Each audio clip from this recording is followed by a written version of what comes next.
would go back to the point about separation. I mean, one of the key themes that's coming through the core strategy, very soon to be published, is the issue of mixed use, and that's something that differentiates Westminster from other places. And I know, having worked in Newham, they were using that approach by City Airport to use commercial buildings to shield residential properties and create a noise shadow, which is what it's called. But I mean, does anyone have any comment about the appropriateness of that in a Westminster context? We're very much looking for mixes of use.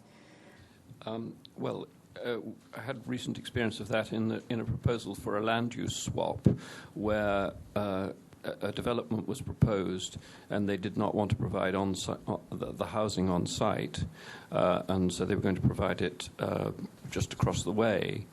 And the site chosen to do it was above a pub and a cafe.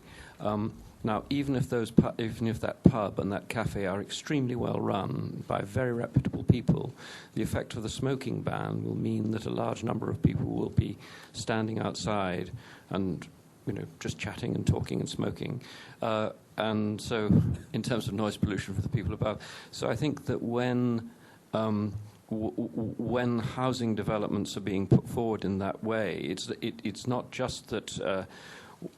The location, quite often, the commercial value seems to be the overriding desire for the location, and a secondary location, often in terms of overall well-being. And this particular location is also closer to a busy road, and so on and so forth.